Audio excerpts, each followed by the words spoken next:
বীর মুক্তিযোদ্ধা অ্যাডভোকেট ফজলুর রহমান, এই প্রসঙ্গটি নিয়ে আসলে এবারের পরীক্ষা নিয়ে নানা ধরনের সমস্যার মধ্য দিয়ে আমরা দেখছি এর আগে একটি এলাকা কয়েকটি কেন্দ্র দেখা গেছে যে বিগত বছরের প্রশ্নপত্র বিতরণ করা হয়েছে এবং আজকের গতকালের যে ঘটনাটা, আমরা বাংলাদেশের কিন্তু আবহাওয়ার পরিস্থিতিটা গত কয়েকদিন ধরেই জানি কীরকম পরিস্থিতির মধ্য দিয়ে যাচ্ছে, আবার পূর্বাভাস থাকে সেটা আমরা জানি এবং সেই পরিস্থিতিতে আমরা বেশ কিছু ফুটেজ দেখেছি যে পরীক্ষা কেন্দ্রে খাতাগুলো যেগুলো যাচ্ছে, যেগুলো নিয়ে আসছে, সেটি পরিবহনে পর্যবেক্ষক যারা আছে তারা বলছেন যে সেটা তাদের জন্য খুবই সমস্যা হয়েছে, আসলে ভ্যানে করে আনছে বা রিকশায় করে নিয়ে আসছে, যা সেটাও নিশ্চিতভাবেই ঝুঁকিপূর্ণ।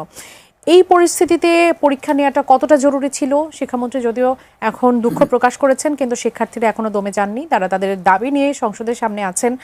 আপনার কাছে পুরো বিষয়টিকে আসলে কি মনে হচ্ছে? আপনাকে অসংখ্য ধন্যবাদ। বাংলাদেশের এবং বাহিরের যারা এই অনুষ্ঠান দেখছেন এবং আমাদের কথা শুনছেন তাদেরকে আমি আমার সালাম জানাইলাম, আসসালামু আলাইকুম।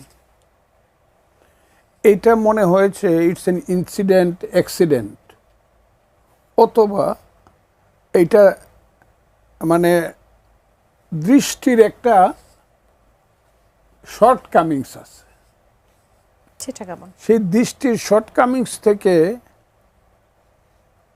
এই ঘটনাটা ঘটেছে। পরীক্ষা 10 দিন বা 15 দিন পিছলে এমন কোনো যায় আসে না। এমনকি আমরা দেখেছি 1 বছর পরীক্ষা পিছায় গেছে। এটা পাকিস্তান আমলের কথা আমি বলছি। আমি যখন ক্লাস 7-এ পড়ি তখন 1.5 বছরে একটা পরীক্ষা হয়েছে, 1 বছরের পরীক্ষা 1.5 বছরে হয়েছে, এবং এটাতে এমন কিছু ক্ষতি হয়ে যায় দেশের, এটা আমার মনে হয় না। গত কয়েকদিন যাবৎ প্রাকৃতিক যে দুর্যোগ এবং পরিবেশ, আমি নিশ্চিতভাবে বলতে চাই এই পরিবেশ হওয়ার সঙ্গে সঙ্গে বলা উচিত ছিল যে 15 দিনের জন্য আমরা পরীক্ষা স্থগিত রাখলাম। এটা ওই ডিসি সাহেব কি রিপোর্ট দিল না দিল, ডিসি সাহেব, ইউনূস সাহেব, তাদের রিপোর্টের উপরে নির্ভর করে যদি আমার রাষ্ট্র চালাইতে হয়, এটা খুবই আমার কাছে মনে হয় না ঘটনাটা সঠিক। এমনকি আগামীকাল যে পরীক্ষাটি হবে শিক্ষার্থীরা বলছে সেটি এখন পর্যন্ত যেহেতু স্থগিত করা হয়নি, সেটি নিয়েও তারা প্রতিবাদ জানাচ্ছে। যদি স্থগিত না করা হয়, জিনিসগুলো এইভাবে বলতে চাই, এটা আমাদের জাতির দুর্ভাগ্য। আমরা যখন ক্ষমতায় থাকি, ক্ষমতার ময়ূর সিংহাসনে বসলে পরে সবকিছুকে সমান দেখা যায়। এরোপ্লেনে যখন উপরে উঠে পড়ে মানুষ এরোপ্লেনে, তখন সব কিছু সমান, নিচে যা আছে সব সমান লাগে। এখান থেকে বোধহয় আমাদের বিরত থাকা উচিত এবং এটা শিক্ষা নেওয়া অতীত থেকে।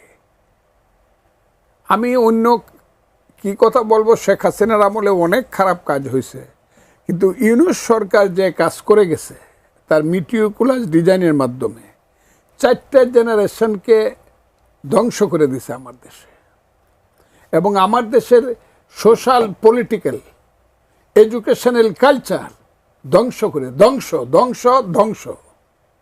এবং ইউনূসের এক্সটেনশন চলছে বলে এখন আমার মনে হচ্ছে ছাত্রদের মধ্যে, আমাদের মধ্যে, সবার মধ্যে। শিক্ষামন্ত্রী বলেছেন, ভাইয়া আমি যদি একটু বলি যে শিক্ষামন্ত্রী বলেছেন যে আমরা সময় কম পেয়েছি। আমি আপনাদেরকে বলি, এই যে একটা ট্রেন্ড হয়ে গেছে এই দেশে সবকিছু আদায় করার জন্য, হ্যাঁ মিছিল মিটিং গণতান্ত্রিক অধিকার, এটা আমি অস্বীকার করছি না। কালকে হয়তো বা ছেলেরা আমারও মারতে চাইবো, কিন্তু আমি তাদের পক্ষেই বলছি। শুধু মিছিল মিটিং করা এটাও কিন্তু কোনো মানে কাজের কাজ না। মিছিল মিটিং করে তো দেখছি, 5ই আগস্ট দেখছি আমরা, এটা কি রেজাল্ট আমাদেরকে দেয়। এত শত শত মানুষের হত্যার মধ্য দিয়ে যে 5ই আগস্ট, ইউনূস সাহেবের যে মিটিকুলাস ডিজাইনের 5ই আগস্ট, তার 24-এর 8ই আগস্টের ক্ষমতা, এটা বাংলাদেশের মানুষকে কত বছর পিছায় দিছে, কত অন্ধকারের দিকে নিয়ে গেছে। অন্ধকারের গুহাতে বাংলাদেশের সমস্ত কিছু করে দেওয়া হয়েছে, শেষ করে দেওয়া হয়েছে। এটা তো আমি দেখতেছি। কাজে আমি সবাইকে বলবো সবাই ধৈর্যশীল হওয়া দরকার। জি। আর মন্ত্রী সাহেব তো ক্ষমা চাইছে, পার্লামেন্টের মতো জায়গাতে দাঁড়ায় ক্ষমা চাইছে যে আমি দুঃখ প্রকাশ করছি।